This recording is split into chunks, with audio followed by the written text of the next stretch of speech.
Hey guys, this is Hell Hades. This is a Raid Shadow Legends video. Guys, for those people in the mix on the Fusion, we do get a summon rush now that's coming in tomorrow. This is going to be the big one, honestly, that potentially gives you 50 points, which might make the Fusion much easier. But either way, we've got additional summoning events going on at the same time. So I figured for this week, I'd just go through some of the different summoning things that are going on. And then you guys can make decisions whether you're just going to hold shards or go deep for it or not, really. So we do have right now a Prism summoning event. And the opportunity here, I've just done a whole bunch of Sand Devil. It's quite nice when you're not doing a fusion where you can just be like, I'll do what I want with my energy today, thanks. And I've gone and farmed up the Sand Devil crystal stuff. And it looks like there's potentially, well, it looks like it should be crystal rewards here as well. In fact, we can check that on Player in Play in, how do we see it again? In the events calendar. So, Dungeon Divers event. Doesn't say it on there, actually. That one's too late there. Hold on, no. Sand Devil, there you go, Dungeon Divers. So, yeah, it doesn't tell me how many we can get, but there's definitely Prism crystals in the mix for that. Doesn't look like there's Prism crystals anywhere else. There's going to be 2 events. I think that's the norm now. Whenever they drop a Prism event, there's like 2 events where you can get some Prism shards and at least get yourself like 1 free pull.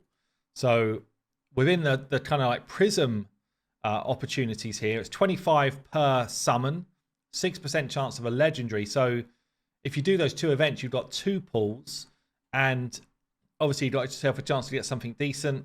They do have the new Ogrin Tribes legendary in here. This one seemed pretty nutty. He's got the HP burn and poison activation. He's got poisons and burns going out there. He's got the ability to put increased accuracy out as well as increasing the enemy debuffs and reducing the ally debuffs. And then if you've got more of his faction in the mix, starts to get pretty insane, like giving you a speed buff as well, increasing the duration of any enemy debuffs by 2, doing a heal as well, giving you more accuracy for each burn and stuff out there, doing more damage for burns and stuff. Like it's a pretty insane PvE kit. Potentially, I guess, PvP as well, if you're using like some of the new blessings for burns and for poison. So yeah, this dude might end up being quite meta in a very off-meta type of way. But obviously, if you're putting with someone like a Skrank, or who else would be there in the mix here? There's a couple, I think, which could do a job in terms of burns and poisons and stuff in the faction. Can end up being really fun. So he would definitely be my top pick. You do have a burn which is irresistible from someone like an Iggy as well, which is quite interesting. So yeah, I mean, if you're going to grab some Prism shards, there's a couple of interesting ones in the mix. If you just pull epics, like, and you're an early game player, Skull Crusher, super cool to get. Skrank, super cool to get. Eurogrim, pretty decent to get. Udo, super cool to get. So there's some really good epics in the mix here as well for like the average player, just kind of like getting in the mix. So on top of that, we do have a normal summoning event running whilst that summon rush is active, where there's a bunch of different progressive chance summons. Let's just go through the heroes quickly. The champs here that are going to be in the mix. What have we got here? So it looks like it's all legendary. So Tuesday, tomorrow, there's going to be a 15 times chance on the following. And it is all legendaries, interestingly. Normally there's like a bunch of epics and a bunch of legendaries, but just legendaries for this one. So we've got here High Elves, Tatora, who's a pretty decent legendary, gives you perfect veil on your team. And he's got an AoE smack and a block debuffs and increased defense buff. Pretty good for Hydra and pretty good for Clan Boss. So he's in the mix. You've got the big Liz, Pythian, a previous fusion actually.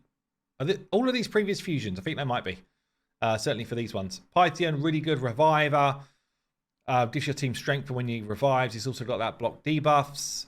We've got Brogni in the mix, who is a top tier block debuffs type of champ as well. Also a shield extender, so goes with that Wixwell team if you're doing that sort of stuff. And then we've got Gwendolyn the Silent, who is the other like non-void, bringing things like increased accuracy, block debuffs. I guess block debuffs is the pattern rather than previous fusions. It just happened that they were as well. But again, another really good Hydra champion, good damage dealer as well. So pretty good set of champions that they've thrown in. In terms of void legendaries, if you've got void shards kicking around, burning dust. Is that a word? No, it's not words. Cardiel, still like one of my most wanted and one of the most beautiful specimens of a champion in the game. Looks damn sweet. Cardiel, he's got the ally attack with the nice buffs. He's got a full cleanse and block debuffs and revive on death that can't be removed. And then he's actually a really good healer as well. He's just a really good Void legendary champ. We've also got in the mix here, I can never remember where she is. Is she in here? Yeah, Riho.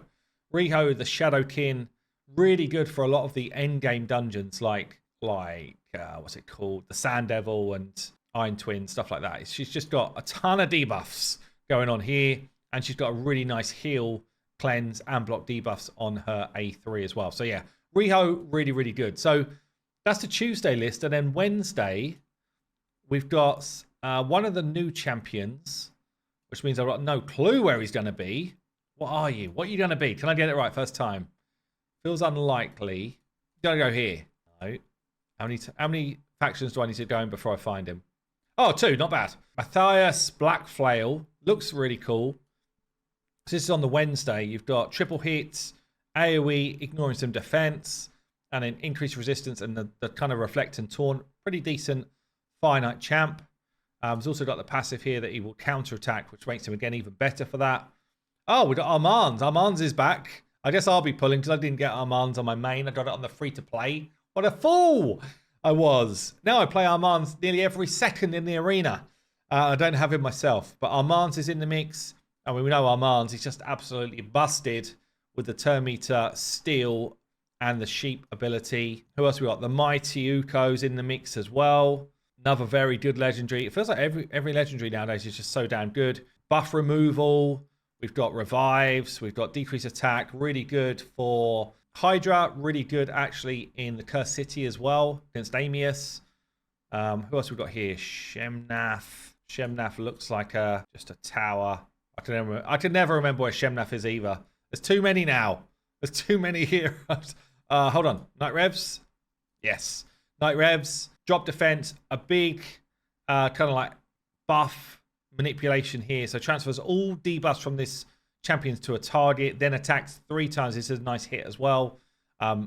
Basically pushing debuff and buff counts all over the place. And then a big hit here as well. Decent damage dealer. Decent champion. And then we've got 2 Void Legendaries. 2 of the newer ones here. So where these are either. I don't own either of them. Vitreous, recently buffed. I still think kind of a okay, not crazy.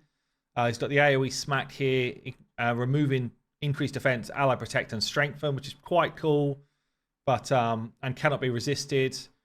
Don't know if anyone's had any joy playing with him since his buff. I don't own him, so I've not really seen him in the mix, but nothing too crazy, I would say. And then the other one is Valkanen here, who was basically Bad L before he became Bad L. Yeah, he's got things like the block revives and stuff going on. Again, I don't really see him in any sort of meta gameplay, but I might be out of the loop. So feels like the Tuesday is better to me than the Wednesday, apart from Armand's, but you might have him already anyway. So yeah, quite a bit going on. If you are doing the fusion, obviously you're going to be summoning anyway. So then it's just a decision around which day do you want to get involved in if you're going to try and do like the added points of the summon rush. Let me know if that's something you're in the mix of, or if like me, you're kind of like just having a bit more of a chilled couple of weeks, which is quite nice. Anyway, there you go, guys. I've been Hell Hades. I'll see you in the next one.